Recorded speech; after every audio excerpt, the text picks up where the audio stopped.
विनायक चतुर्थी व्रत की यह दिव्य कथा सुनने मात्र से जीवन के सारे दुख स्वयं मिट जाते हैं। दर्शक बंधु, जीवन एक परीक्षा है और हम सब जानते हैं कि कभी-कभी यह परीक्षा बहुत कठिन हो जाती है। हम मेहनत करते हैं, लेकिन सफलता हाथ नहीं लगती। हम खुश रहना चाहते हैं, लेकिन बिना बुलाए दुख हमारे दरवाजे पर दस्तक दे देते हैं। घर में कलह, व्यापार में घाटा या बच्चों की चिंता, मन किसी न किसी बोझ तले दबा ही रहता है। लेकिन क्या आप जानते हैं कि इस ब्रह्मांड में एक ऐसी शक्ति है, एक ऐसा नाम है जिसके स्मरण मात्र से बड़ा पर्वत जैसा दुख भी रेत की तरह बिखर जाता है। जी हां, वो नाम है हमारे प्यारे विघ्नहर्ता श्री गणेश का। आज का दिन कोई साधारण दिन नहीं है। आज विनायक चतुर्थी है। यह वो पावन तिथि है जो स्वयं महादेव और माता पार्वती के लाडले गणेश जी को समर्पित है। शास्त्रों में कहा गया है कि विनायक चतुर्थी का व्रत और इसकी कथा में इतना बल है कि यह रंक को भी राजा बनाने की क्षमता रखती है। यह केवल एक कहानी नहीं है, बल्कि यह एक महा उपाय है। यह वो कुंजी है जो आपके बंद किस्मत के ताले को खोल सकती है। जो व्यक्ति सच्ची श्रद्धा से इस कथा को सुनता है, भगवान गणेश स्वयं उसके जीवन के सारे विघ्नों को हर लेते हैं। आज जो कथा मैं आपको सुनाने जा रहा हूं, यह अत्यंत प्राचीन और दिव्य है। मान्यता है कि इस कथा को सुनने मात्र से मन को वो शांति मिलती है जो दुनिया की किसी दौलत से नहीं मिल सकती। जैसे सूर्य के निकलते ही अंधकार गायब हो जाता है, वैसे ही इस कथा के श्रवण से आपके जीवन के सारे पाप और संताप मिट जाएंगे। चाहे आपकी कोई मनोकामना अधूरी हो या आप किसी संकट से घिरे हों, बस अगले कुछ मिनट अपने मन को शांत कर लीजिए। संसार की सारी चिंताओं को भूलकर अपना पूरा ध्यान बप्पा के चरणों में लगा दीजिए। तो चलिए, अपने हाथों को जोड़ डाल लीजिए, नेत्र बंद कर लीजिए और अपने हृदय में गणपति बप्पा की छवि को बसा लीजिए। पूरे विश्वास के साथ यह संकल्प लें कि आज आप अपनी सारी परेशानियां बप्पा को सौंप देंगे। आइए आरंभ करते हैं विनायक चतुर्थी की इस परम कल्याणकारी और दिव्य कथा को। लेकिन दर्शक बंधु, कथा में आगे बढ़ने से पहले एक महत्वपूर्ण बात बता दूं कि गरुड़ पुराण में स्पष्ट लिखा है कि जब हम कोई कथा बीच में छोड़ते हैं तो हम केवल शब्द नहीं छोड़ते, हम उस आशीर्वाद को अधूरा छोड़ देते हैं जो शायद ईश्वर ने खास हमारे लिए ही भेजा हो। इसीलिए इस ज्ञान यज्ञ को अंत तक सुनकर ही सफल बनाएं। यदि आपका हृदय भी इस बात से सहमत है तो अपनी श्रद्धा को एक लाइक में बदलिए। चैनल इंस्पायर्ड टॉक्स को सब्सक्राइब करके इस आध्यात्मिक यात्रा में हमारे साथी बनिए और कमेंट में गणपति बप्पा मोरया लिखकर इस कथा के शुभारंभ का साक्षी बनिए। तो चलिए, पूरे मन और पूरी श्रद्धा के साथ कथा के सागर में प्रवेश करते हैं। लाला धनीराम का नाम तो धनीराम था, लेकिन उसका मन धन से कभी भरता ही नहीं था। वह उस बड़े से शहर का सबसे बड़ा सूदखोर था। ब्याज पर पैसे देने का धन था। उसका ब्याज भी कोई मामूली ब्याज नहीं था। वह पैसे देते समय तो बड़ा मीठा बोलता, लेकिन जब वसूली का समय आता तो उसका रूप ही बदल जाता। उसका ब्याज ऐसा था कि मूलधन तो वहीं रहता और ब्याज बढ़ते बढ़ते आदमी की कमर तोड़ देता। धनीराम की एक और खासियत थी, वह बड़ा धार्मिक होने का दिखावा करता था। रोज सुबह गंगा नहाकर माथे पर बड़ा सा चंदन का तिलक लगाकर वह शहर के बड़े मंदिर में सबसे पहले पहुंचता। मंदिर की सीढ़ियों पर बैठे भिखारियों को 2-4 पैसे फेंकता ताकि लोग कहें कि लाला जी बड़े दानी हैं। वह मंदिर के पुजारी को हर महीने गुप्त दान भी देता था ताकि पुजारी कथा में उसकी तारीफ करता रहे। लेकिन मंदिर से लौटते ही जैसे ही वह अपनी दुकान की गद्दी पर बैठता, उसका असली रूप सामने आ जाता। वह इंसान से हैवान बन जाता। उसके बही खाते लाल स्याही से नहीं, बल्कि गरीबों के आंसुओं से लिखे जाते थे। उसकी दुकान पर एक मुनीम था जिसका नाम था भीखू। भीखू नाम का ही भीखू था, असल में वह अपने मालिक का ही छोटा रूप था। हिसाब किताब में बड़ा पक्का। एक दिन की बात है, दोपहर का समय था। एक गरीब किसान गोपू कांपते हुए लाला धनीराम की दुकान पर आया। गोपू ने अपनी बेटी की शादी के लिए लाला से कुछ पैसे उधार लिए थे। इस साल सूखा पड़ने की वजह से उसकी सारी फसल चौपट हो गई थी। गोपू ने हाथ जोड़कर कहा, लाला जी, इस बार भगवान ने कुछ नहीं दिया, खेत पूरे सूख गए, बस 2 महीने की मोहलत और दे दो। अगली फसल पर मैं आपका एक एक पैसा ब्याज समेत चुका दूंगा। लाला धनीराम ने अपने बही खाते से नजरें हटाईं और गोपू को ऐसे घूरा मानो उसे कच्चा चबा जाएगा। मोहलत? धनीराम हंसा। अरे मोहलत देकर क्या मैं अपना घर चलाऊं? हिसाब देखा है अपना? ब्याज का पैसा तो मूल से ज्यादा हो गया है। तुझसे कहा था ना कि अगर समय पर पैसे नहीं दिए तो तेरी वो जो 2 बीघा जमीन का टुकड़ा है वो मेरा हो जाएगा। गोपू लाला के पैरों पर गिर पड़ा। नहीं मालिक, ऐसा जुल्म मत करो। वो जमीन नहीं, मेरी मां है। वो चली गई तो मेरे बच्चे भूखे मर जाएंगे। मैं आपका गुलाम बनकर रहूंगा, बस वो जमीन छोड़ दो। धनीराम ने अपनी लाठी उठाई और उसे दूर हटाते हुए कहा, चल हट। जब पैसा लिया था तब सोचा नहीं था? कल ही मुनीम को भेजूंगा, कागजात पर अंगूठा लगा देना। नहीं तो मेरे पास दूसरे तरीके भी हैं। गोपू रोता पीटता रहा, लेकिन धनीराम ने मुनीम को आवाज दी, भीखू, इस गोपू का नाम लिखो, कल इसकी जमीन की लिखा पढ़ी करनी है। गोपू बेबस होकर सिर पीटता हुआ दुकान से बाहर निकल गया।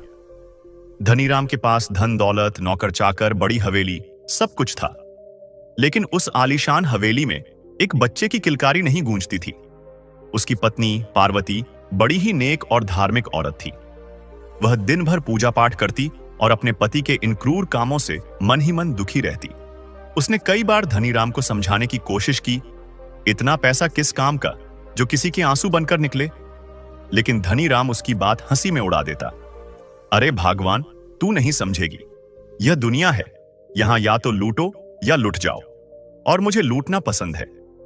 उस दिन शाम को जब वह गोपू की जमीन हड़पने की खुशी में अपनी तिजोरी देख रहा था, उसे इस बात का जरा भी अंदाजा नहीं था कि उसके पाप का घड़ा अब भरने लगा है। अगली सुबह सूरज निकलने से पहले ही लाला धनीराम गंगा स्नान करके माथे पर चंदन घिसकर वापस आ गया। मंदिर में उसने आज फिर बड़ा दान दिया और पुजारी से अपने नाम की विशेष पूजा करवाई। लोग उसे देखकर कहते, धन्य हैं लाला जी, कितने बड़े धर्मात्मा हैं। हवेली लौटकर उसने नाश्ता किया और मुनीम भीखू को बुलाया। भीखू, आज का सबसे जरूरी काम याद है ना? भीखू ने अपने बड़े बड़े दांत दिखाते हुए कहा, जी मालिक, गोपू की जमीन। मैं अपने साथ 2 गुंडों को भी ले जा रहा हूं। अगर वो सीधा सीधा अंगूठा ना लगाए तो। धनीराम ने उसे टोका, नहीं, मार पिटाई मत करना, शहर में नाम खराब होता है। उसे बस इतना समझाना कि अगर उसने जमीन नहीं दी तो मैं उस पर चोरी का इल्जाम लगाकर उसे जेल भिजवा दूंगा। उसके बीवी बच्चों का क्या होगा वो खुद सोचे। डर मार से बड़ा हथियार है भीखू। भीखू ने शातिर मुस्कान के साथ सिर हिलाया और चल पड़ा। दोपहर होते होते खबर आई कि भीखू ने काम कर दिया है। गोपू के खेत अब लाला धनीराम के हो गए थे। उसी शाम जब धनीराम अपनी हवेली के आरामदायक झूले पर बैठकर हुक्का गुड़गुड़ा रहा था, उसकी पत्नी पार्वती पूजा की थाली लिए उसके पास आई। उसका चेहरा उतरा हुआ था। आज फिर आपने किसी का घर उजाड़ दिया? पार्वती ने ठंडी आवाज में पूछा। धनीराम ने हुक्के का धुआं छोड़ा। अरे भगवान, तुम फिर शुरू हो गई। मैंने किसी का घर नहीं उजाड़ा, मैंने अपना पैसा वापस लिया है, वो भी ब्याज के साथ। पार्वती की आंखों में आंसू आ गए। यह पैसा नहीं है, यह पाप है। आज सुबह जब मैं मंदिर जा रही थी तो गोपू की पत्नी रास्ते में पड़ी मिली। वह छाती पीट पीट कर रो रही थी, कह रही थी कि गोपू ने इस सदमे में जहर खा लिया है। उसकी जान बच जाए तो भी बड़ी बात है। उसके छोटे छोटे बच्चे बिलख रहे थे। यह सुनकर धनीराम एक पल के लिए रुका, लेकिन सिर्फ एक पल के लिए। फिर वह जोर से हंसा। अरे, तो इसमें मैं क्या करूं? उसने जहर खाया, मैंने तो नहीं खिलाया।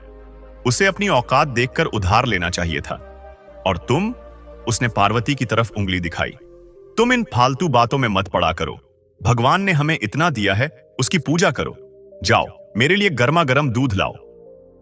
पार्वती अपने पति की कठोरता देखकर कांप गई। वह जानती थी कि इस आदमी का दिल पत्थर का हो चुका है। वह चुपचाप रसोई की तरफ मुड़ गई, लेकिन उसके मन में एक तूफान चल रहा था। उसे अपनी इस बेऔलाद जिंदगी का कारण अब साफ दिखने लगा था। उसे लगता था कि शायद भगवान उन्हें इसी पाप की सजा दे रहे हैं। उधर शहर के सरकारी अस्पताल में गोपू जिंदगी और मौत के बीच झूल रहा था। डॉक्टरों ने कह दिया था कि हालत बहुत नाजुक है। लाला धनीराम को इन सब बातों से कोई फर्क नहीं पड़ता था। उसके लिए यह एक और सफल दिन था। उसने गोपू की जमीन को अपने बाकी खेतों के साथ जोड़ने का हिसाब लगाना शुरू कर दिया। वह सोच रहा था कि इस नई जमीन पर वह आम का बाग लगवाएगा। उसे नहीं पता था कि जिस जमीन को उसने आंसुओं से सींचा है उस पर फल नहीं बल्कि कांटों के पेड़ उगने वाले थे। उसका मुनीम भीखू, जो आज बड़ा खुश था, वह भी इस खेल का एक मोहरा मात्र था। असली खेल तो कोई और खेल रहा था जिसका हिसाब किताब लाला धनीराम के बही खाते से बिल्कुल अलग था। 2 दिन बाद शहर में यह खबर फैल गई कि गोपू नहीं बचा। अस्पताल में तड़प तड़प कर उसने दम तोड़ दिया। यह खबर जब गोपू के छोटे से गांव पहुंची तो वहां मातम छा गया। उसकी पत्नी का रो रो कर बुरा हाल था। उसके 2 छोटे बच्चे, जो अभी ठीक से समझ भी नहीं पाए थे कि उनके सिर से पिता का साया उठ गया है, अपनी मां को बिलखते देखकर बस सहमे हुए थे। गोपू की चिता के साथ साथ उसके परिवार का भविष्य भी झलकर राख हो गया था। पूरे शहर में लाला धनीराम के नाम की थू थू होने लगी। लोग दबी जुबान में उसे खूनी और गरीबों का जल्लाद कहने लगे। जो लोग रोज सुबह मंदिर में उसे हाथ जोड़ते थे, अब वे उसकी परछाई से भी कतराने लगे। उन्हें डर था कि जिस आदमी पर एक विधवा और 2 अनाथ बच्चों की आह लगी हो, उसके पास खड़े होने से कहीं वे भी पाप के भागी न बन जाएं। लेकिन लाला धनीराम पर इन बातों का कोई असर नहीं था। वह गोपू की मौत को एक छोटी मोटी घटना मानता था, जो उसके मुनाफे के रास्ते में आई और हट गई। जब मुनीम भीखू ने उसे यह खबर सुनाई कि गोपू मर गया है, तो धनीराम ने बस अपना हुक्का एक तरफ रखा और कहा, अच्छा हुआ, अब जमीन के कागजात पर उसकी विधवा का अंगूठा लगवाना और भी आसान हो जाएगा। जा, कल ही जाकर यह काम पूरा कर। भीखू अपने मालिक की इस बेरहमी पर मन ही मन मुस्कुराया। उसे खुशी थी कि वह ऐसे ताकतवर आदमी के लिए काम करता है। उधर हवेली में पार्वती को जैसे ही यह खबर मिली, वह वहीं पूजा घर के सामने पछाड़ खाकर गिर पड़ी। उसे लगा जैसे गोपू की मौत नहीं हुई, बल्कि किसी ने उसकी अपनी कोख पर एक और ताला जड़ दिया हो। उसका विश्वास पक्का हो गया था कि उसके पति के पापों का घड़ा भर चुका है और भगवान उन्हें कभी संतान का सुख नहीं देंगे। उस रात पार्वती ने खाना नहीं खाया।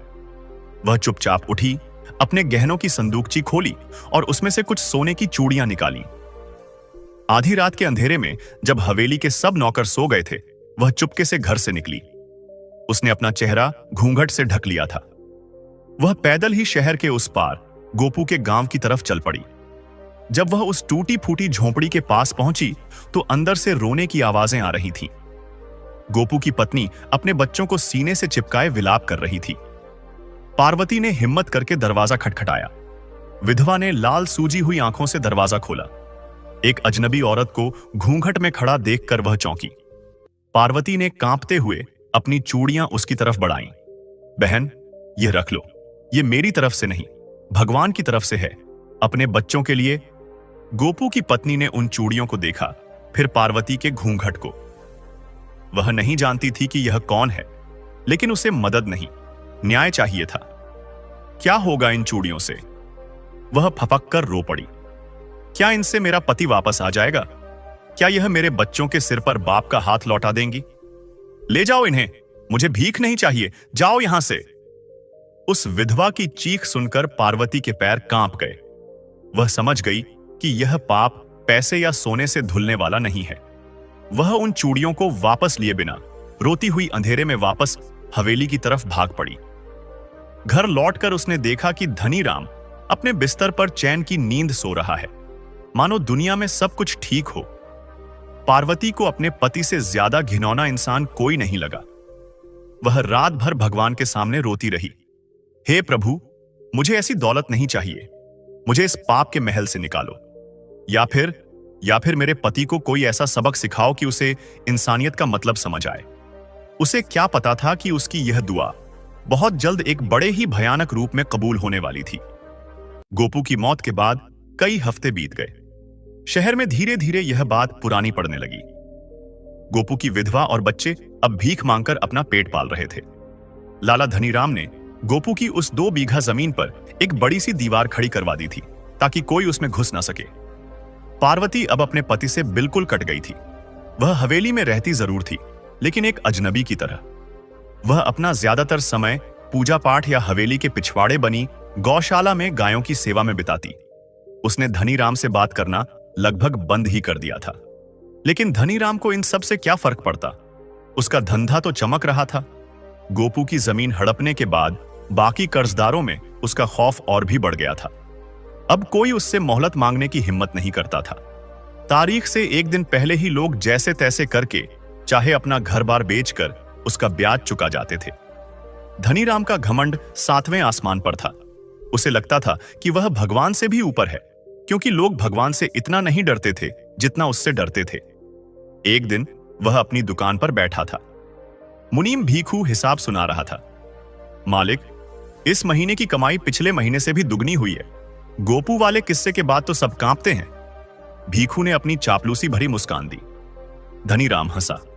होना ही था भीखू, डर के बिना प्रीत नहीं होती, और मेरे लिए डर ही पैसा है। तभी दुकान पर एक औरत आई। वह शहर के एक छोटे व्यापारी किशन लाल की पत्नी थी। किशन लाल ने भी धनीराम से अपनी लड़की की पढ़ाई के लिए कुछ कर्ज लिया था। औरत ने रोते हुए अपना पल्लू धनीराम के पैरों पर रख दिया। लाला जी, मेरे पति को बख्श दो। उनका काम धंधा एकदम ठप हो गया है। हम आपका पैसा कैसे चुकाएंगे? उन्होंने कहा है कि अगर आज शाम तक पैसे नहीं दिए तो वो अपनी जान दे देंगे। धनीराम ने ठंडी नजरों से उसे देखा। यह गोपू वाली ही कहानी थी, बस किरदार बदल गए थे। तो दे देने दो जान, धनीराम ने बेपरवाही से कहा। मुझे क्या? मुझे मेरे पैसे से मतलब है।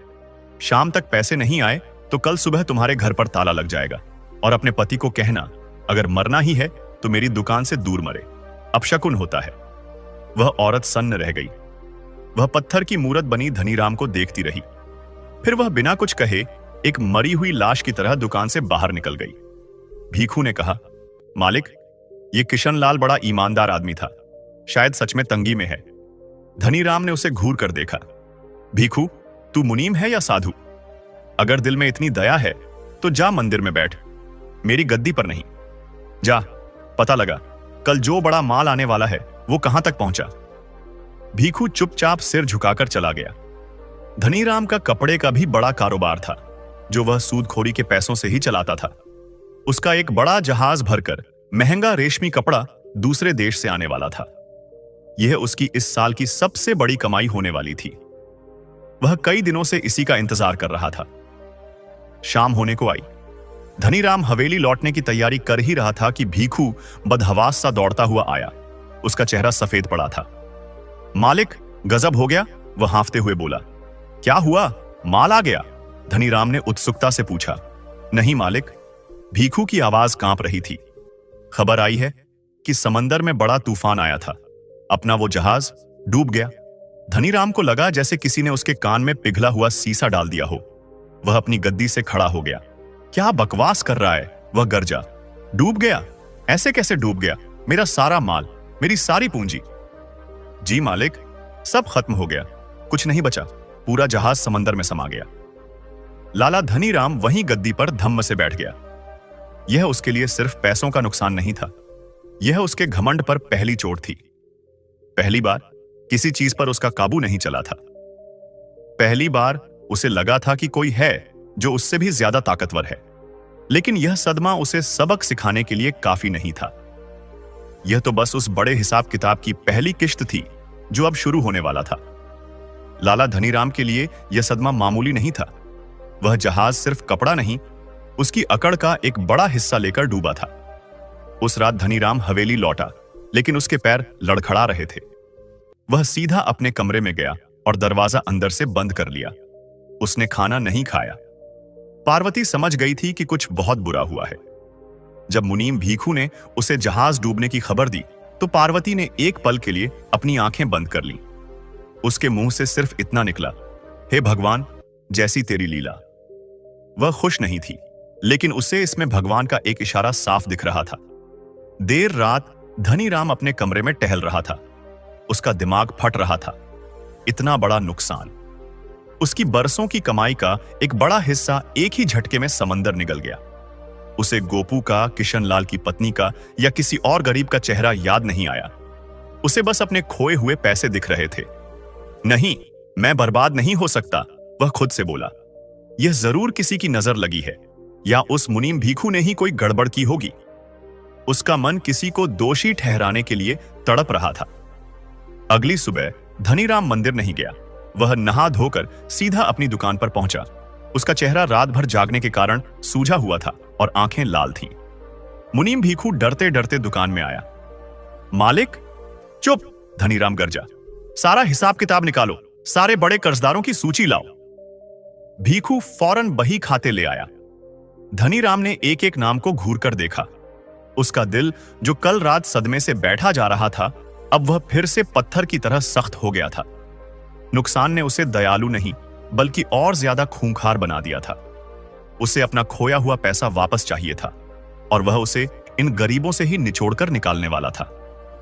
सुन भीखू, उसने बही खाते पर उंगली फेरते हुए कहा, मेरा बड़ा नुकसान हुआ है और इस नुकसान की भरपाई भी मुझे ही करनी है। कल से हर कर्जदार से वसूली शुरू कर दो। जिसकी तारीख निकल गई है उसे एक दिन की भी मोहलत मत देना, और जो ब्याज अब तक दिया है उस पर भी नया ब्याज लगेगा। भीखू चौंक गया। मालिक, ब्याज पर ब्याज? यह तो सरासर जुल्म होगा, लोग मर जाएंगे। धनीराम जोर से हंसा, एक डरावनी हंसी। तो मर जाएं? गोपू भी तो मर गया, मैं तो नहीं मरा। मेरा जहाज डूबा है भीखू, मेरी इंसानियत नहीं, और वो मेरे पास पहले भी नहीं थी। जा, जैसा कहा है वैसा कर। मुझे अगले 1 महीने में अपना सारा पैसा वापस चाहिए, दुगना करके उसने फैसला कर लिया था। अगर भगवान ने उसका पैसा समंदर में डुबोया है तो वह इंसानों के आंसुओं का समंदर बहाकर अपना खजाना फिर से भर लेगा। उसी शाम उसने किशन लाल के घर पर, जिसकी पत्नी मदद मांगने आई थी, ताला लटकवा दिया। किशन लाल अपनी लड़की के साथ सड़क पर आ गया। धनीराम ने हवेली की बालकनी से यह सब देखा। उसके चेहरे पर कोई भाव नहीं था सिवाय एक ठंडी नफरत के। उसे नहीं पता था कि यह तो बस शुरुआत थी। उसने अभी सिर्फ अपना पैसा खोया था, लेकिन आने वाले दिनों में वह कुछ ऐसा खोने वाला था जिसकी कीमत वह अपनी सारी दौलत से भी नहीं चुका सकता था। धनीराम का कहर शहर पर टूट पड़ा। जहाज डूबने के बाद वह जैसे पागल हो गया था। उसने अपने गुंडों को खुली छूट दे दी थी। वे दिन दहाड़े लोगों के घरों में घुसते, सामान उठाकर बाहर फेंक देते, औरतों और बच्चों के साथ बदसलूकी करते। शहर में ऐसा मातम पसरा मानो कोई महामारी फैल गई हो। मुनीम भीखू, जो पहले सिर्फ हिसाब किताब में क्रूर था, अब वह भी ताकत के नशे में चूर था। वह खुद को लाला धनीराम का दाहिना हाथ नहीं बल्कि दूसरा लाला समझने लगा था। वह लोगों को सड़क पर घसीट घसीट कर पिटवाता। लाला जी का हुक्म है, ब्याज पर ब्याज। यह एक ऐसा जुमला बन गया था जो लोगों को सपने में भी डराता था। हवेली में पार्वती यह सब देख और सुन रही थी। उसका दिल हर पल कट रहा था। उसने अपने पति के लिए भगवान से सबक मांगा था, लेकिन उसका पति तो और भी बड़ा राक्षस बनता जा रहा था। उसे अब धनीराम से घिन आने लगी थी। उसे उस हवेली की हर ईंट से, हर बर्तन से, हर कपड़े से नफरत हो गई थी, क्योंकि वह सब गरीबों के खून पसीने और आंसुओं से खरीदे गए थे। एक शाम पार्वती पूजा घर में बैठी थी। तभी बाहर से किसी के चीखने की आवाज आई। वह दौड़कर बालकनी में आई। उसने देखा कि धनीराम के लठैत एक बूढ़े आदमी को घसीट रहे थे। वह बूढ़ा आदमी कोई और नहीं बल्कि शहर का पुराना वैद्य था, जिसने कभी धनीराम के पिता का इलाज किया था। वैद्य जी ने भी अपने बेटे की दुकान के लिए लाला से कुछ मदद ली थी। बूढ़ा वैद्य हाथ जोड़कर गिड़गिड़ा रहा था, धनीराम, मेरे बेटे को बख्श दे, मैं तेरा सारा पैसा लौटा दूंगा, बस मेरे पोते के सामने उसे मत मारो। लेकिन धनीराम अपनी दुकान की गद्दी पर बैठा यह तमाशा देख रहा था। उसके चेहरे पर एक मुस्कान थी। यह देखकर पार्वती का सब्र का बांध टूट गया। वह दौड़ती हुई नीचे दुकान पर पहुंची। भरी बाजार में पहली बार वह अपने पति के सामने खड़ी थी। बस, वह इतनी जोर से चीखी कि लठैतों के हाथ भी रुक गए। धनीराम ने अपनी पत्नी को इस तरह दुकान पर आया देखा तो चौंक गया। पार्वती, तुम यहां? पागल हो गई हो क्या? हवेली जाओ। नहीं जाऊंगी। पार्वती की आंखों में न आंसू थे न डर, उसमें सिर्फ आग थी। और कितना गिरोगे? एक जहाज क्या डूबा, तुमने अपनी इंसानियत ही डुबो दी। अरे, वो तो तुम्हारे पास कभी थी ही नहीं। इन बेचारों की हाय लेकर तुम कौन सा खजाना भर लोगे? धनीराम तिलमिला गया। भरी बाजार में उसकी पत्नी उसकी बेइज्जती करे, यह उसे बर्दाश्त नहीं हुआ। जबान संभालकर बात कर पार्वती, वह गरजा। यह मेरा काम है, तू औरत है औरत की तरह रह, जा रसोई संभाल। नहीं संभालनी मुझे ऐसी रसोई, पार्वती ने कहा।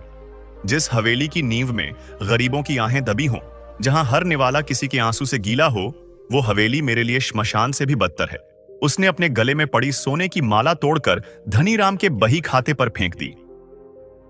यह लो अपना सोना, मुझे नहीं चाहिए ये पाप की दौलत, मैं जा रही हूं। धनीराम हंसा। कहां जाओगी? मायके? वो तो कब के मर गए, सड़क पर भीख मांगोगी? हां, पार्वती ने दृढ़ता से कहा। सड़क पर भीख मांगना तुम्हारे इस पाप के महल में रानी बनकर रहने से 1000 गुना बेहतर है। कम से कम रात को सुकून की नींद तो सो सकूंगी। आज से तुम मेरे पति नहीं और मैं तुम्हारी पत्नी नहीं। पार्वती मुड़ी और जिस हालत में खड़ी थी उन्हीं कपड़ों में हवेली की दहलीज लांघकर चली गई।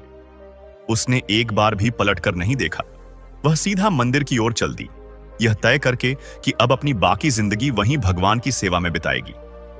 धनीराम अपनी गद्दी पर बैठा रह गया।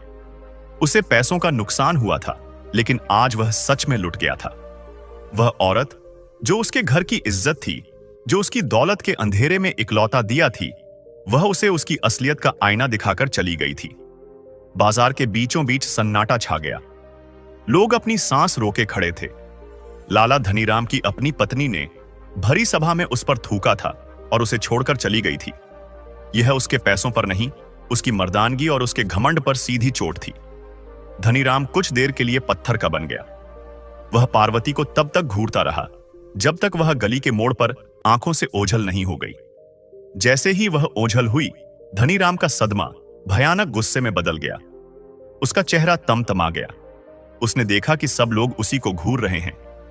खड़े खड़े तमाशा क्या देख रहे हो? वह लठैतों पर चीखा। और तू बूढ़े, उसने वैद्य की तरफ उंगली उठाई। शुक्र मना अपनी कि मेरी घरवाली के कारण आज तू बच गया, लेकिन कल मैं तेरी सारी विद्या निकाल दूंगा। वह गद्दी से उठा, अपने बही खाते समेटे और मुनीम भीखू से कहा, दुकान बंद कर, आज का धंधा खत्म हुआ।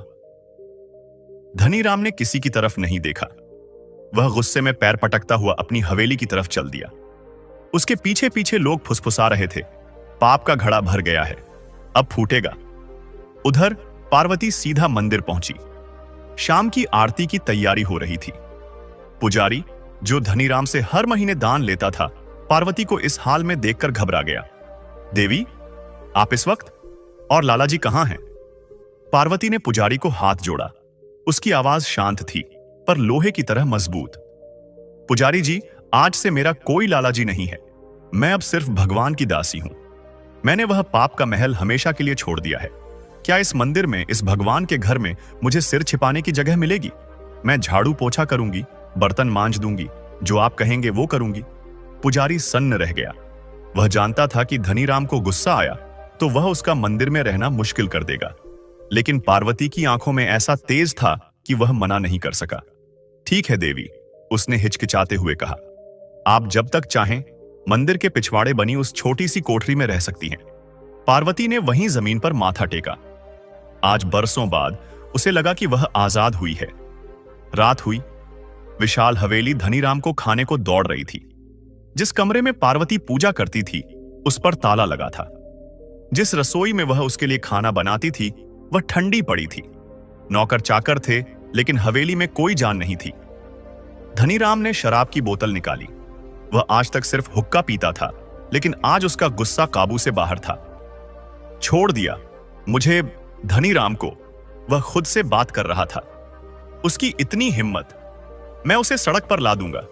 भीख मांगेगी वह, कल ही पुजारी को बोलकर उसे मंदिर से निकलवाता हूं। लेकिन वह जानता था कि यह आसान नहीं होगा। पार्वती अब एक देवी का रूप ले चुकी थी और वह लोगों की नजर में एक राक्षस बन गया था। उसने शराब का पूरा प्याला एक ही घूंट में पी लिया। पैसा, हां, पैसा ही सब कुछ है। मैं इतना पैसा कमाऊंगा कि यह शहर, यह लोग सब मेरे पैरों के नीचे होंगे। पार्वती को भी एक दिन घुटनों पर चलकर वापस आना होगा। उसे अपने सीने में एक अजीब सा खिंचाव महसूस हुआ। शायद शराब का असर था, या शायद उस खालीपन का जिसे वह मानना नहीं चाहता था। उसका जहाज डूबा, उसकी पत्नी चली गई, लेकिन लाला धनीराम अभी हारा नहीं था। वह और भी खतरनाक होने वाला था। अगली सुबह का सूरज लाला धनीराम के लिए एक और हार लेकर आया। वह रात भर ठीक से सो नहीं पाया था। शराब का नशा और पत्नी के जाने का गुस्सा दोनों मिलकर उसके सिर में हथौड़े मार रहे थे। उसने तय किया था कि वह आज सबसे पहले पार्वती को सबक सिखाएगा। वह सीधा मंदिर पहुंचा। आज उसने न गंगा स्नान किया, न माथे पर तिलक लगाया। वह गुस्से में सीढ़ियां चढ़ता हुआ सीधा पुजारी के पास गया, जो सुबह की पूजा की तैयारी कर रहा था। पुजारी, धनीराम की आवाज में रौब था। वो औरत कहां है जो कल यहां आई थी? पुजारी ने कांपते हुए हाथ जोड़े। लाला जी, आप देवी पार्वती की बात कर रहे हैं? वह पिछवाड़े गौशाला साफ कर रही है। देवी? धनीराम छिड़ा। वो देवी नहीं, मेरी भगोड़ी बीवी है। मैंने उसे घर से निकाल दिया है और अब मैं तुम्हें हुक्म देता हूं कि उसे इस मंदिर से भी निकाल दो। यह पवित्र जगह है, ऐसी औरतों के लिए नहीं। पुजारी की हालत खराब हो गई। वह धनीराम के दान पर पलता था, लेकिन वह यह भी देख रहा था कि मंदिर के बाहर लोगों की भीड़ जमा होने लगी थी। कल की खबर पूरे शहर में आग की तरह फैल गई थी। लोग पार्वती की एक झलक पाने आए थे। लाला जी, पुजारी ने डरते डरते कहा, यह भगवान का घर है। यहां जो भी शरण लेने आता है हम उसे निकाल नहीं सकते। और देवी जी तो वो तो खुद एक साध्वी की तरह सेवा कर रही है। तभी पीछे से आवाजें आने लगी, लाला जी, पाप मत करो, देवी को परेशान मत करो। जिसने अपना महल त्याग दिया वो साक्षात देवी है। धनीराम ने मुड़कर देखा। वही लोग जो कल तक उसकी परछाई से डरते थे आज उसे घूर रहे थे। उनकी आंखों में डर नहीं, नफरत थी। धनीराम समझ गया कि पार्वती ने एक ही रात में खुद को देवी और उसे राक्षस साबित कर दिया है। ठीक है पुजारी, धनीराम ने अपनी आवाज धीमी की, लेकिन उसमें जहर भर गया। रखो अपनी देवी को, लेकिन याद रखना, जिस दिन इस मंदिर को मेरे दान की जरूरत पड़ेगी उस दिन मैं तुम्हें भीख भी नहीं दूंगा। वह पैर पटकता हुआ मंदिर से बाहर निकल गया। यह उसकी दूसरी बड़ी हार थी। उधर पार्वती गौशाला में गायों को चारा डाल रही थी। उसके चेहरे पर बरसों बाद एक अजीब सी शांति थी। उसे ना मखमली गद्दों की याद थी, ना सोने के गहनों की। गाय का गोबर उठाते हुए भी उसे वह घिन नहीं आ रही थी जो उसे अपने पति के लाए हुए नोटों को छूने में आती थी। शहर की औरतें छुप छुप कर आती और उसे खाना, कपड़े दे जाती। वे उसके पैरों को छूती, देवी जी, आपने हमें हिम्मत दी है। पार्वती अब सिर्फ एक औरत नहीं रही थी, वह उन सभी सताए हुए लोगों के लिए एक उम्मीद बन गई थी। हवेली लौटकर धनीराम ने सारा गुस्सा मुनीम भीखू पर निकाल दिया। देखा, सब मेरी इज्जत उछाल रहे हैं और सब उस औरत की वजह से, लेकिन मैं उसे नहीं छोड़ूंगा। मैं इन शहर वालों को भी नहीं छोड़ूंगा। उसने बही खाता खोला। उसकी नजर फिर से वैद्य जी के नाम पर पड़ी। हां, तो मैं कहां था, इस बूढ़े की अकड़ बहुत बढ़ गई है। भीखू, आज शाम तक उस वैद्य का घर और उसकी दुकान दोनों खाली हो जाने चाहिए और उसे और उसके परिवार को शहर से बाहर फेंक आओ। ऐसा सबक सिखाओ कि लोग पार्वती को पूजना भूल जाएं और फिर से मुझे पूजना शुरू कर दें। भीखू को अपने मालिक की आंखों में पागलपन दिखा। उसे पहली बार डर लगा। यह लालच नहीं था, यह तबाही का नशा था, लेकिन वह ना कैसे कहता। वह चुपचाप सिर झुकाकर लठैतों को इकट्ठा करने चला गया। धनीराम ने तय कर लिया था कि अगर इज्जत से डर नहीं बनता तो वह खौफ से अपनी इज्जत वापस लाएगा। उस रात शहर ने लाला धनीराम का सबसे घिनौना रूप देखा। सूरज ढलते ही मुनीम भीखू अपने गुंडों के झुंड के साथ वैद्य जी के घर पहुंचा। वैद्य जी का छोटा सा घर शहर के एक शांत मोहल्ले में था, जहां वह बरसों से लोगों का इलाज करते आ रहे थे। बाहर निकलो, ए बूढ़े वैद्य, भीखू ने दरवाजा पीटते हुए कहा। लाला जी का हुक्म है, अभी इसी वक्त यह घर खाली करो। वैद्य जी अपने बेटे, बहू और एक छोटे पोते के साथ बाहर आए। उनकी आंखों में डर नहीं, बल्कि एक गहरी उदासी थी। भीखू, वैद्य जी ने शांत स्वर में कहा, मैं यह घर खाली कर दूंगा। मुझे सिर्फ सुबह तक की मोहलत दे दो। यह छोटा बच्चा इस अंधेरे में कहां जाएगा? कोई मोहलत नहीं, भीखू गरजा। उसे अपने मालिक को दिखाना था कि वह कितना वफादार है। लाला जी ने कहा है, तुम्हें और तुम्हारे परिवार को अभी शहर से बाहर फेंकना है। लठैतों ने वैद्य जी के बेटे को पकड़ लिया और उसे पीटना शुरू कर दिया। घर का सामान एक एक करके बाहर गली में फेंका जाने लगा। दवाइयां, किताबें, बर्तन, सब कुछ सड़क पर बिखर गया। मोहल्ले के लोग अपने अपने घरों से निकले। वे वैद्य जी का बड़ा सम्मान करते थे। कुछ ने हिम्मत करके आगे बढ़ने की कोशिश की, लेकिन लठैतों ने लाठियां भांजकर उन्हें पीछे धकेल दिया। कोई आगे आया तो उसका भी यही हाल होगा, यह लाला धनीराम का हुक्म है, भीखू ने चीख कर ऐलान किया। वैद्य जी का पोता अपने पिता को पिटते देखकर जोर जोर से रो रहा था। वैद्य जी ने अपने पोते को गोद में उठाया और अपनी बहू का हाथ थामा। बस करो भीखू, वैद्य जी ने कहा, हम जा रहे हैं, हमें मारो मत, हम खुद ही यह शहर छोड़ देंगे। लठैत उन्हें घसीटते हुए, धक्के मारते हुए शहर की सीमा तक ले गए। वैद्य जी ने एक बार भी पलटकर अपने उजड़े हुए घर को नहीं देखा।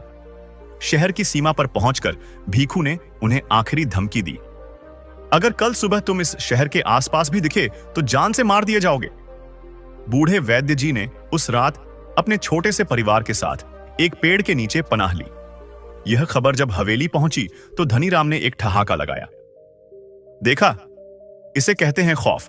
आज पता चला होगा लोगों को कि असली लाला कौन है। उसे लगा कि पार्वती को छोड़ने का जो दाग उस पर लगा था वह इस क्रूरता से धुल गया है। उसका डर वापस आ गया था। लेकिन यह खबर जब मंदिर में पार्वती तक पहुंची तो वह पत्थर की मूरत बन गई। वैद्य जी, जिन्होंने उसके ससुर का इलाज किया था, जिन्होंने उसे हमेशा बेटी कहा था, आज उसकी वजह से सड़क पर आ गए थे। पार्वती उस रात सोई नहीं। वह भगवान की मूरत के सामने बैठी रोती रही। हे प्रभु, ये मैंने क्या किया? मैंने सबक मांगा था, लेकिन यह तो तबाही बन गया।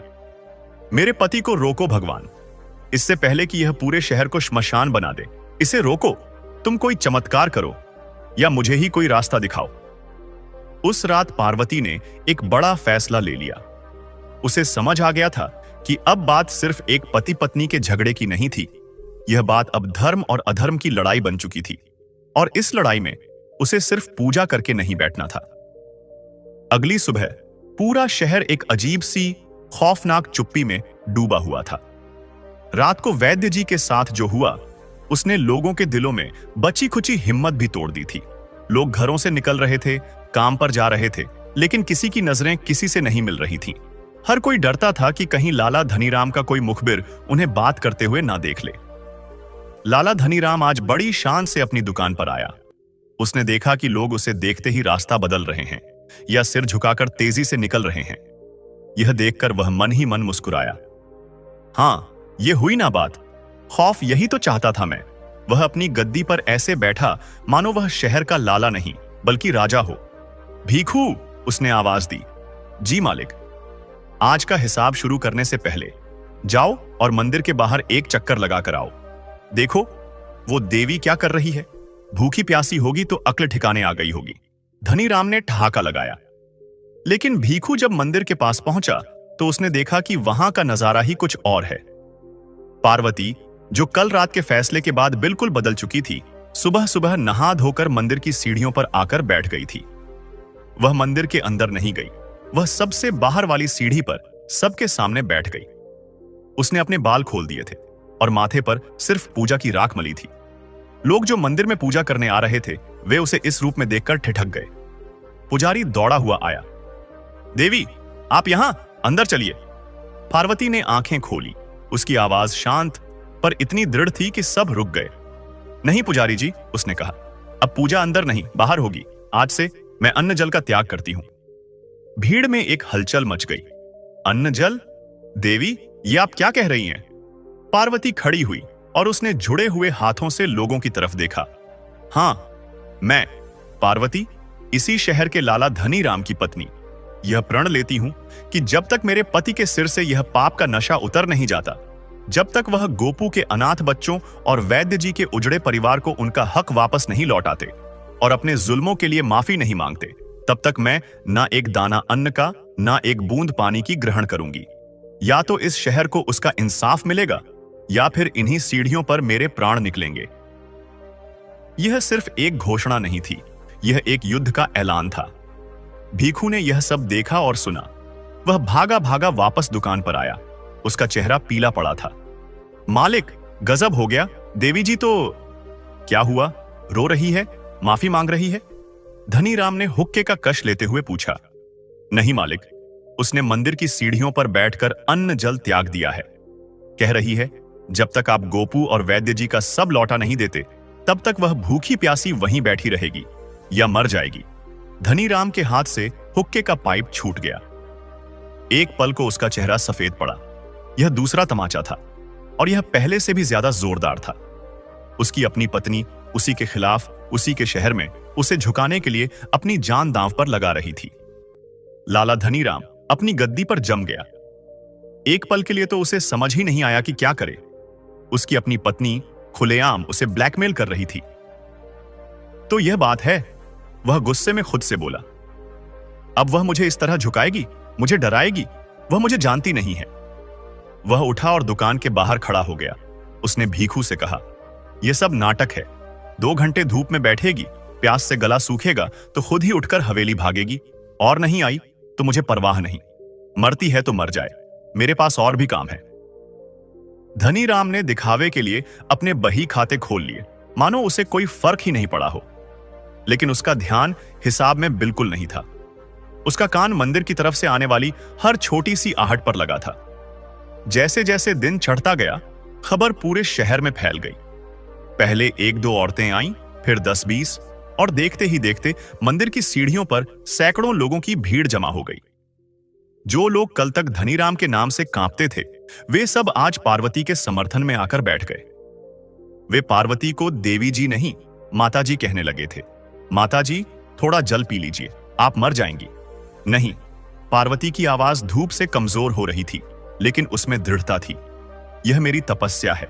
अगर एक औरत की जान जाने से इस शहर से जुल्म खत्म हो सकता है, तो यह मौत मुझे मंजूर है। लोग अब सिर्फ भीड़ नहीं थे, वे एक सैलाब बन गए थे। कुछ नौजवानों ने धनीराम की दुकान के खिलाफ नारे लगाने शुरू कर दिए। लाला धनीराम, हाय हाय। गरीबों का खूनी, हाय हाय। धनीराम की दुकान, जो हमेशा खौफ का केंद्र होती थी, आज खाली पड़ी थी। एक भी कर्जदार पैसा देने नहीं आया। जिन लोगों को उसने सामान बेचा था, वे भी नहीं आए, बल्कि उसकी दुकान के सामने से जो भी गुजरता, नफरत भरी नजरों से उसे घूर कर जाता। शाम होने लगी। धनीराम का गुस्सा अब डर में बदल रहा था। यह एक ऐसी लड़ाई थी जिसे वह लाठी या पैसे से नहीं जीत सकता था। अगर पार्वती को कुछ हो गया तो यह भीड़ उसे जिंदा जला देगी। मुनीम भीखू, जो दिन भर दुकान के कोने में दुबका बैठा था, पहली बार अपने मालिक से बोला, मालिक, बात हाथ से निकल रही है। लोगों का गुस्सा बहुत बढ़ गया है। अगर देवी जी को रात में कुछ हो गया तो वे हम दोनों को नहीं छोड़ेंगे। धनीराम ने भीखू को घूर कर देखा। तो तू भी डर गया? तू भी उसे देवी मानने लगा? मालिक, मैं तो आपका नौकर हूं, भीखू ने कांपते हुए कहा। लेकिन जो मैं बाहर देख रहा हूं, वो मैंने पहले कभी नहीं देखा। यह डर नहीं, यह नफरत है, और नफरत डर से ज्यादा खतरनाक होती है। सूरज डूब गया। धनीराम ने दुकान बंद की और पिछले दरवाजे से छिपकर अपनी हवेली पहुंचा। वह अपनी ही हवेली में एक चोर की तरह घुसा। उधर मंदिर में पार्वती ठंडी जमीन पर एक कपड़ा बिछाकर लेट गई। उसका चेहरा पीला पड़ गया था, लेकिन उसकी आंखें जल रही थीं। शहर की औरतें बारी बारी से उसके पास बैठकर भजन गा रही थीं, ताकि उसे अकेला ना लगे। लाला धनीराम अपनी मखमली गद्दी पर आलीशान हवेली में पहली बार खुद को दुनिया का सबसे गरीब और अकेला इंसान महसूस कर रहा था। उसके पास दौलत थी, पर इज्जत नहीं। उसके पास महल था, पर घर नहीं। और अब उसके पास वापसी का कोई रास्ता भी नहीं बचा था। दूसरा दिन चढ़ा। यह दिन लाला धनीराम के घमंड के ताबूत में आखिरी कील साबित होने वाला था। पार्वती की हालत रात भर में बहुत बिगड़ गई थी। बिना अन्न जल के उसका शरीर जवाब देने लगा था। वह अब बैठने की हालत में भी नहीं थी, सीढ़ियों पर ही लेटी हुई थी, लेकिन उसकी आंखें अब भी खुली थीं और आसमान को देख रही थीं। पुजारी ने सुबह सुबह वैद्य जी को बुलवाने के लिए आदमी दौड़ाए, जो शहर के बाहर पेड़ के नीचे अपना ठिकाना बनाए हुए थे। वैद्य जी जब आए और उन्होंने पार्वती की नाड़ी देखी, तो उनका चेहरा गंभीर हो गया। देवी की हालत नाजुक है, उन्होंने भीड़ से कहा। अगर आज शाम तक इन्होंने जल ग्रहण नहीं किया तो इनका शरीर शायद ही साथ दे पाए। इनके अंग काम करना बंद कर रहे हैं। यह खबर आग में घी की तरह काम कर गई। भीड़, जो रात भर भजन गा रही थी, अब गुस्से से भर गई। अगर माताजी को कुछ हुआ तो हम उस लाला की हवेली में आग लगा देंगे, एक नौजवान चीखा। हां, बहुत सह लिया, आज फैसला होकर रहेगा। हजारों की तादाद में लोग अब मंदिर के पास नहीं, बल्कि लाला धनीराम की हवेली के सामने इकट्ठा होने लगे। उनके हाथों में अब सिर्फ भजन की थालियां नहीं थीं, कुछ के हाथों में लाठियां और पत्थर भी आ गए थे। उधर हवेली के अंदर लाला धनीराम एक पिंजरे में फंसे शेर की तरह चक्कर काट रहा था। उसने मुनीम भीखू को कई बार बाहर भेजा कि जाकर लोगों को धमकाए, लेकिन भीखू हवेली के दरवाजे से ही वापस आ गया। मालिक, मैं बाहर नहीं जा सकता, वे मुझे मार डालेंगे, वे आपका नाम ले लेकर गालियां दे रहे हैं। भीखू डर के मारे कांप रहा था। कायर, धनीराम गरजा, मेरे ही टुकड़ों पर पलकर मुझसे गद्दारी? मालिक, यह गद्दारी नहीं, जान बचाने की बात है। भीखू ने हाथ जोड़ दिए। आपकी दौलत, आपके लठैत आज कुछ काम नहीं आएंगे। बाहर मौत खड़ी है, देवी जी बची तो हम बचेंगे, अगर उन्हें कुछ हो गया तो यह भीड़ हमें नहीं छोड़ेगी। तभी हवेली के बड़े दरवाजे पर किसी ने जोर जोर से पत्थर मारना शुरू कर दिया।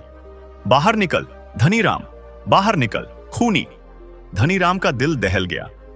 वह दौड़कर खिड़की के पास गया और पर्दे की झिड़ी से बाहर झांका। बाहर इंसानों का समंदर था और सबकी आंखों में उसके लिए नफरत थी। यह वह पल था जब लाला धनीराम का घमंड, उसका नशा, उसका पैसा सब एक झटके में चूर चूर हो गया। उसे पहली बार मौत का डर लगा। उसे समझ आ गया कि वह हार गया है, वह बुरी तरह हार गया है। भीखू, उसकी आवाज कांप रही थी। जा, पुजारी जी को बुला कर ला, उनसे कह मैं बात करना चाहता हूं। लेकिन भीखू, जो समझ गया था कि यह जहाज अब डूब रहा है, मौका देखकर हवेली के पिछवाड़े के रास्ते से खिसक गया। लाला धनीराम अपनी उस आलीशान हवेली में अपनी अकूत दौलत के बीच अब बिल्कुल अकेला था। बाहर भीड़ का शोर बढ़ता जा रहा था। उसे लगा कि हवेली का दरवाजा अब टूटा, कि तब टूटा। वह जमीन पर घुटनों के बल बैठ गया। जिस पैसे को वह भगवान मानता था, आज वह उसे बचा नहीं पा रहा था। लाला धनीराम के कान बहरे हो रहे थे। बाहर से आती मारो मारो की आवाजें, हवेली के बड़े दरवाजे पर पड़ती लाठियों और पत्थरों की चोट, और अंदर उसके अपने दिल की धड़कन जो डर के मारे छाती तोड़कर बाहर आ जाना चाहती थी।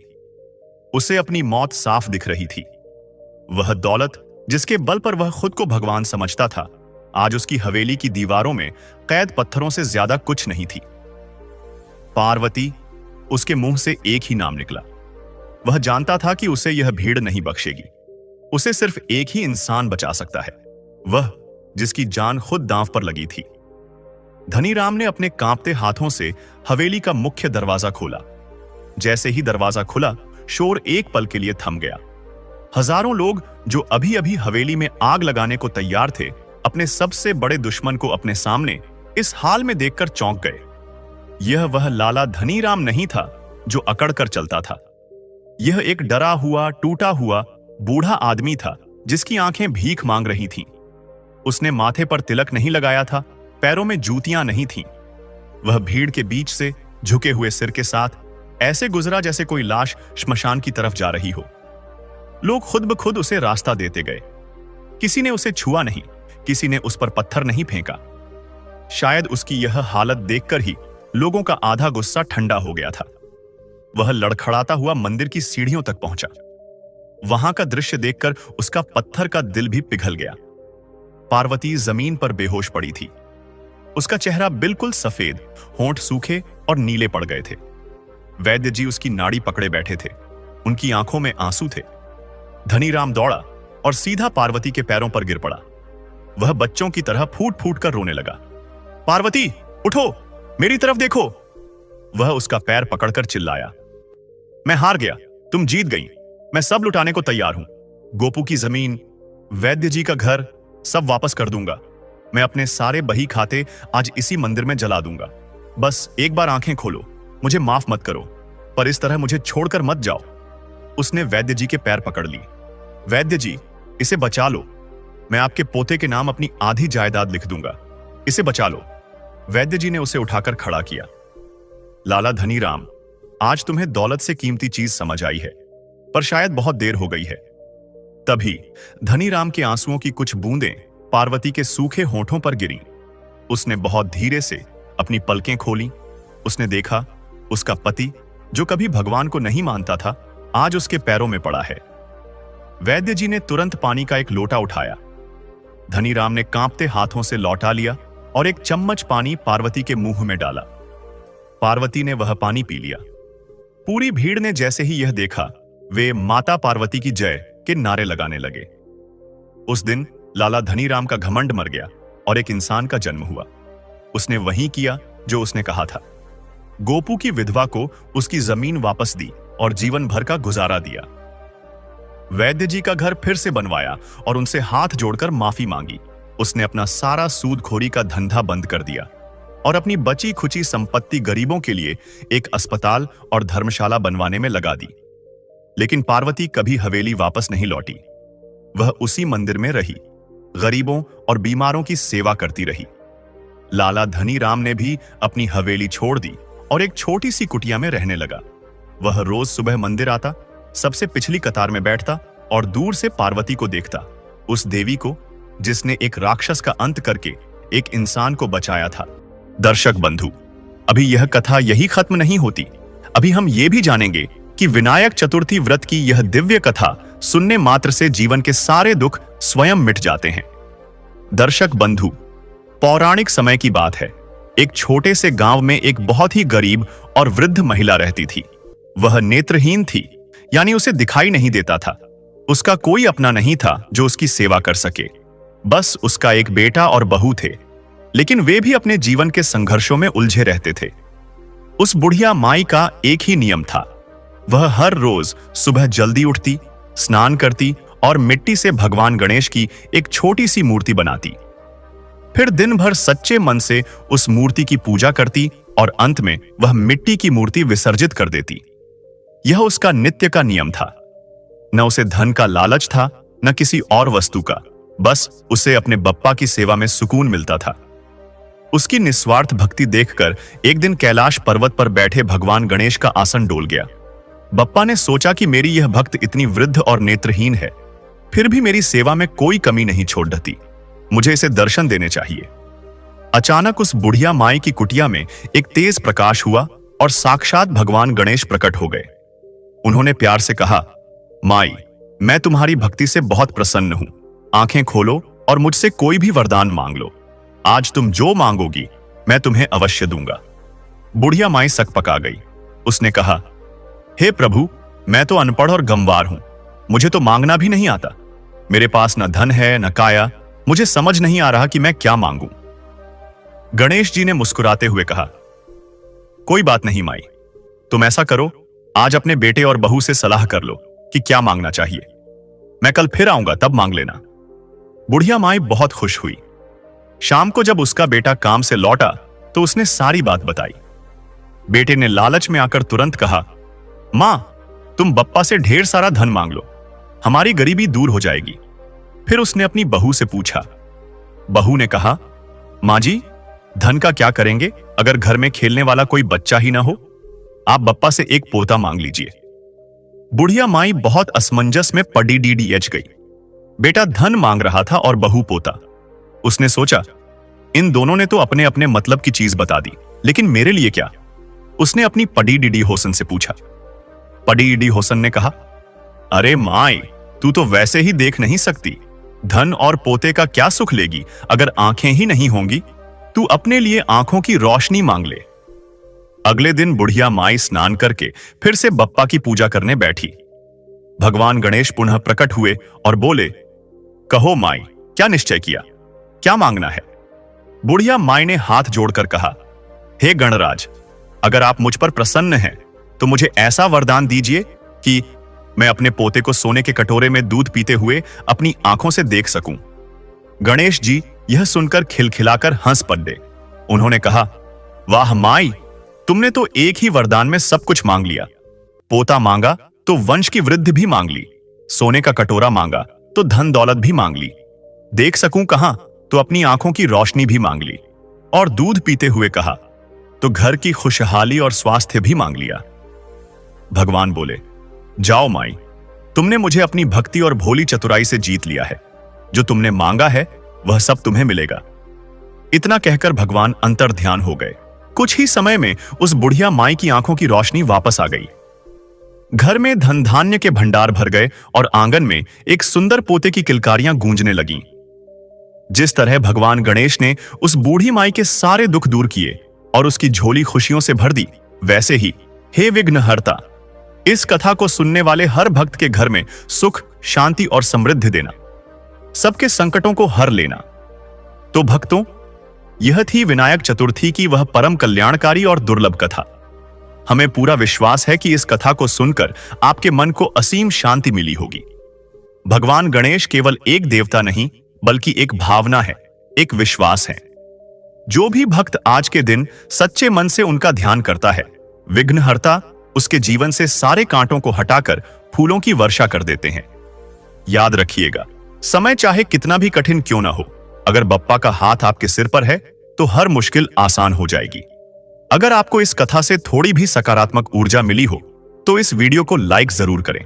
और हां, इस पुण्य को केवल अपने तक सीमित न रखें। इस वीडियो को अपने परिवार, रिश्तेदारों और दोस्तों के साथ शेयर अवश्य करें।